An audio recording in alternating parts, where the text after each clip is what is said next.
नमस्कार मित्रों, स्वागत है आपका एक बार फिर आपके अपने YouTube चैनल अथर्व एकेडमी में। दोस्तों, आज की इस क्लास में हम देखेंगे मध्य प्रदेश सामान्य ज्ञान के कुछ बहुत ही महत्वपूर्ण प्रश्न जो कि मध्य प्रदेश की सभी आगामी परीक्षाओं की दृष्टि से काफी महत्वपूर्ण हैं। तो आइए शुरू करते हैं आज की हमारी क्लास। पहला प्रश्न है, भारत के किस राज्य में प्रसिद्ध सांची के स्तूप स्थित है? तो दोस्तों, आप सभी जानते होंगे मध्य प्रदेश के सांची में मौर्य सम्राट अशोक द्वारा 3री शताब्दी ईसा पूर्व में बौद्ध स्तूपों का निर्माण कराया गया था। सांची मध्य प्रदेश के रायसेन जिले के अंतर्गत आता है, याद रखिएगा। और वर्ष 1989 में 1989 में सांची स्तूपों को यूनेस्को की विश्व धरोहर सूची में शामिल किया गया है, याद रखिएगा। अगला प्रश्न है, चचई जलप्रपात किस नदी पर स्थित है? दोस्तों, चचई जलप्रपात रीवा जिले में बीहड़ नदी पर स्थित है, याद रखिएगा। अगला प्रश्न है, मध्य प्रदेश में कौन से स्थान पर प्रसिद्ध विराटेश्वर मंदिर स्थित है? तो दोस्तों, मध्य प्रदेश के शहडोल में प्रसिद्ध विराटेश्वर मंदिर स्थित है। और शहडोल दोस्तों मध्य प्रदेश का 10वां संभाग है, याद रखिएगा। अगला प्रश्न है, चिड़ीखो झील कहाँ स्थित है? दोस्तों, काफी महत्वपूर्ण प्रश्न है। चिड़ीखो झील नरसिंहपुर में स्थित है, याद रखिएगा। सॉरी, यह मिसप्रिंट है, नरसिंहगढ़ में स्थित है। चिड़ीखो झील नरसिंहगढ़ में स्थित है, याद रखिएगा। और चिड़ीखो अभ्यारण्य भी नरसिंहगढ़ में ही स्थित है, यह भी याद रखिएगा। अगला प्रश्न है, पुनासा बांध किस जिले में स्थित है? तो दोस्तों, पुनासा बांध खंडवा जिले में स्थित है। दोस्तों, खंडवा जिले में पुनासा नामक स्थान पर इंदिरा सागर बांध स्थित है और उसे ही पुनासा बांध के नाम से भी जाना जाता है, याद रखिएगा। अगला प्रश्न है, जागेश्वरी देवी का मेला कहाँ आयोजित होता है? तो दोस्तों, मध्य प्रदेश के चंदेरी में जागेश्वरी देवी का मेला आयोजित होता है, याद रखिएगा। अगला प्रश्न है, विश्व प्रसिद्ध खजुराहो मंदिर किस जिले में स्थित है? तो दोस्तों, खजुराहो के मंदिर छतरपुर जिले के अंतर्गत आते हैं और खजुराहो के मंदिरों का निर्माण चंदेल शासकों द्वारा कराया गया था, याद रखिएगा। अगला प्रश्न है, जबलपुर में स्थित महत्वपूर्ण किले का नाम बताइए। तो दोस्तों, मदन महल किला जो कि जबलपुर में स्थित है, एक महत्वपूर्ण किला है। और साथ ही दोस्तों, मदन महल नाम से एक रेलवे स्टेशन भी है जबलपुर में, यह भी याद रखिएगा। अगला प्रश्न है, महेश्वर किस नदी के किनारे पर स्थित है? तो दोस्तों, आप सभी जानते होंगे महेश्वर नर्मदा नदी के किनारे स्थित है।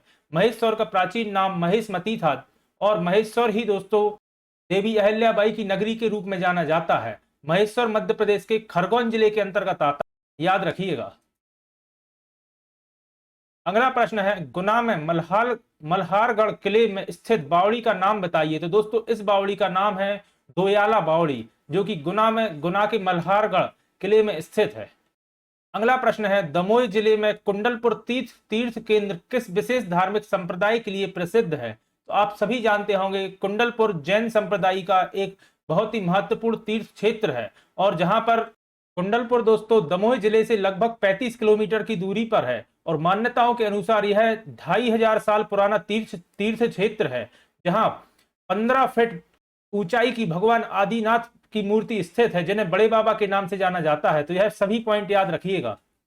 अगला प्रश्न है, दूध धारा और दुर्गा धारा जलप्रपात कहाँ स्थित है? तो दोस्तों, यह दोनों जलप्रपात अनूपपुर जिले के अमरकंटक में स्थित है, याद रखिएगा। और यह नर्मदा नदी के जलप्रपात है, यह भी याद रखिए। अगला प्रश्न है, ख्याल गायन के लिए विख्यात इंदौर घराने की स्थापना किसने की थी? तो दोस्तों, आप सभी जानते होंगे आमिर खान जो कि एक मशहूर गायक थे, इन्होंने ही विख्यात इंदौर घराने की स्थापना की थी।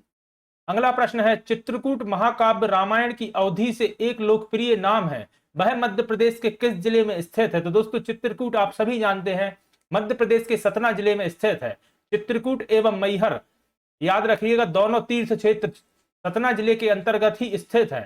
चित्रकूट जहां भगवान राम ने अपने 14 वर्ष के वनवास के दौरान लगभग 12 वर्ष का समय व्यतीत किया था। चित्रकूट में ही दोस्तों देवी अनसुईया का आश्रम है और चित्रकूट मंदाकिनी नदी के तट पर स्थित है, तो याद रखिएगा।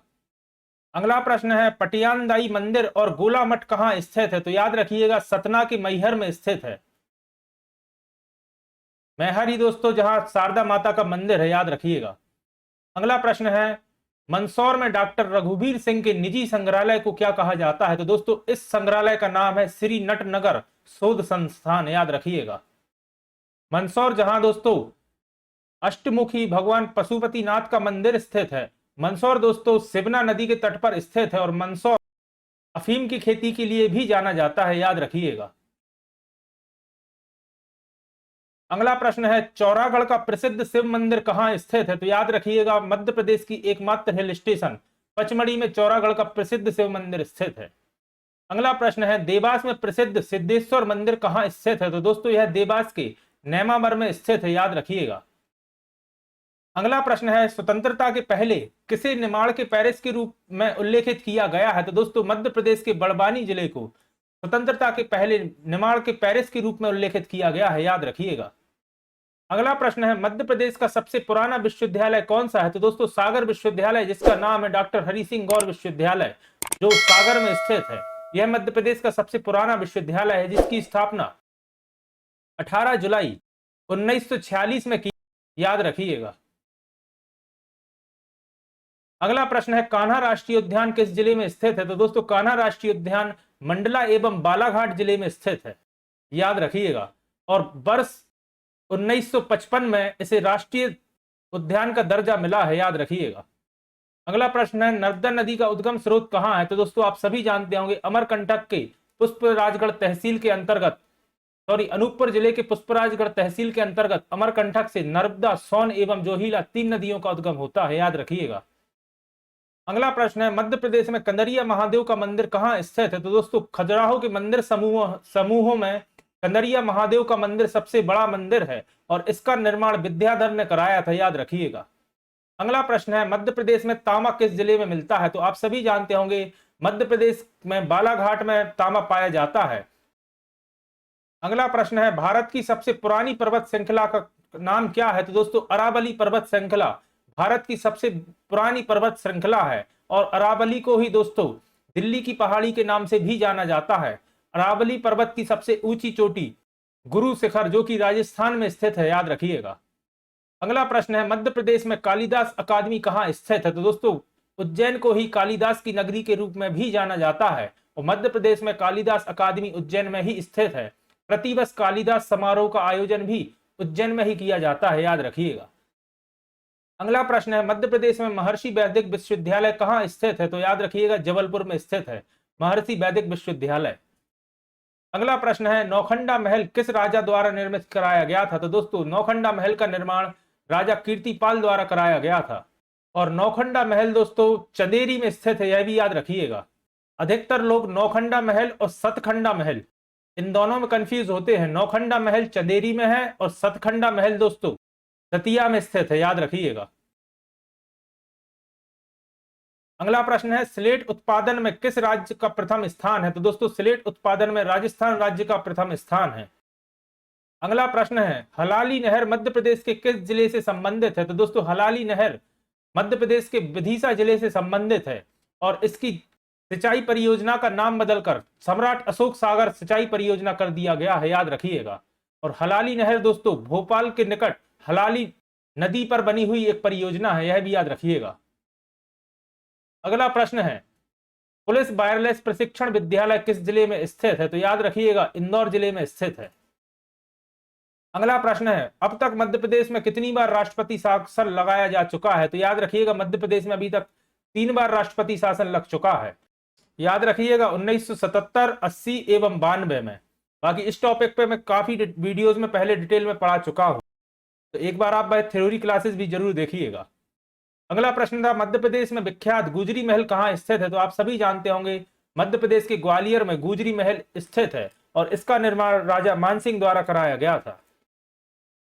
अगला प्रश्न है रीवा जिला किस लिए प्रसिद्ध है? तो दोस्तों सफेद शेरों की भूमि रीवा जिला कहलाता है, इस कारण से सफेद शेरों के लिए या सफेद बाघों के लिए रीवा जिला विश्व प्रसिद्ध है, याद रखिएगा। अगला प्रश्न है बैतूल जिले से कौन सी नदी का उद्गम होता है? तो दोस्तों बैतूल के पास मुल्ताई से ताप्ती नदी का उद्गम होता है और यह नर्मदा नदी के समानांतर बहती हुई खंभात की खाड़ी में जाकर मिलती है, याद रखिएगा। ताप्ती नदी को ही दोस्तों सूर्यपुत्री भी कहा जाता है, कई बार यह प्रश्न भी आता है। अगला प्रश्न है राजा मानसिंह तोमर कहाँ के राजा थे? तो दोस्तों राजा मानसिंह तोमर तोमर वंश के राजा जिन्होंने ग्वालियर पर राज किया है, याद रखिएगा। अगला प्रश्न है मध्य प्रदेश का कौन सा शहर भारत की पश्चिमी केंद्रीय रेलवे जोन का मुख्यालय है? तो मध्य प्रदेश का जबलपुर भारत की पश्चिम मध्य रेलवे का मुख्यालय है, याद रखिएगा। अगला प्रश्न है मध्य प्रदेश का एकमात्र सिंधी भाषा का समाचार पत्र कौन सा है? तो दोस्तों इस समाचार पत्र का नाम है फर्ज और यह इंदौर से प्रकाशित होता है, याद रखिएगा। अगला प्रश्न है मध्य प्रदेश राज्य के सबसे पुराने उर्दू समाचार पत्र का क्या नाम है? तो दोस्तों इसका नाम है नदीम और यह भोपाल से प्रकाशित होता है, याद रखिएगा। अगला प्रश्न है राष्ट्रीय तकनीकी संस्थान इंदौर में किस वर्ष स्थापित की गई? तो दोस्तों इसे वर्ष 2009 में स्थापित किया गया। राष्ट्रीय तकनीकी संस्थान को ही एनआईटी कहा जाता है, याद रखिएगा, नेशनल इंस्टीट्यूट ऑफ टेक्नोलॉजी। बाकी इस प्रश्न में थोड़ी सी हम मिसप्रिंट है दोस्तों, भारतीय पूछा गया होगा, भारतीय तकनीकी संस्थान, क्योंकि इंदौर में एनआईटी नहीं आईआईटी स्थित है और इंदौर आईआईटी की स्थापना वर्ष 2009 में की गई थी, इसे करेक्ट कर लीजिएगा। राष्ट्रीय तकनीकी संस्थान का मतलब होता है एनआईटी और भारतीय तकनीकी संस्थान का मतलब होता है आईआईटी। तो आईआईटी इंदौर की स्थापना 2009 में की गई थी, याद रखिएगा। अगला प्रश्न है ऊषा राज्य स्टेडियम मध्य प्रदेश में कहां स्थित है? तो दोस्तों ऊषा राज्य स्टेडियम मध्य प्रदेश के इंदौर में स्थित है, याद रखिएगा। अगला प्रश्न है सोयाबीन अनुसंधान निर्देशालय कहां स्थित है? तो याद रखिएगा इंदौर में सोयाबीन अनुसंधान निर्देशालय स्थित है। अगला प्रश्न है मध्य प्रदेश का प्रथम राष्ट्रीय उद्यान कौन सा है? तो मध्य प्रदेश का सबसे बड़ा राष्ट्रीय उद्यान कान्हा किसली राष्ट्रीय उद्यान या कान्हा राष्ट्रीय उद्यान मध्य प्रदेश का सबसे पुराना राष्ट्रीय उद्यान है, जिसे वर्ष 1955 में 1955 में राष्ट्रीय उद्यान का दर्जा प्राप्त हुआ था, याद रखिएगा। और यह मध्य प्रदेश के मंडला एवं बालाघाट जिलों के अंतर्गत आता है। अगला प्रश्न है कौन सा किला जिब्राल्टर ऑफ इंडिया के नाम से जाना जाता है? दोस्तों कई बार यह प्रश्न कई परीक्षाओं में पूछा जा चुका है। ग्वालियर का किला जिब्राल्टर ऑफ इंडिया के नाम से जाना जाता है, याद रखिएगा। अगला प्रश्न है कौन सी भाषा मध्य प्रदेश में नहीं बोली जाती? तो दोस्तों गढ़वाली भाषा, ये ऑप्शन के हिसाब से वैसे इसका सही जवाब है। गढ़वाली भाषा उत्तराखंड क्षेत्र में बोलने वाली एक प्रमुख भाषा है, याद रखिएगा। अगला प्रश्न है Madhya Pradesh stock exchange limited कहां स्थित है? तो दोस्तों मध्य प्रदेश की वाणिज्यिक राजधानी इंदौर में Madhya Pradesh stock exchange limited स्थित है, याद रखिएगा। अगला प्रश्न है कौन सी अनुसूचित जनजाति सामान्यतः मध्य प्रदेश में नहीं पाई जाती? तो दोस्तों मुंडा जनजाति मध्य प्रदेश में नहीं पाई जाती। बाकी याद रखिएगा देश में सर्वाधिक जनजातियां मध्य प्रदेश में ही निवास करती हैं। अगला प्रश्न है किस प्रांत को सोया प्रदेश कहा जाता है? तो दोस्तों मध्य प्रदेश को ही सोया स्टेट के नाम से जाना जाता है। अगला प्रश्न है भोपाल से किस जिला मुख्यालय की सड़क मार्ग से सर्वाधिक दूरी है? तो दोस्तों कटनी जिला मुख्यालय की भोपाल जिला मुख्यालय से सड़क मार्ग द्वारा सर्वाधिक दूरी है, याद रखिएगा।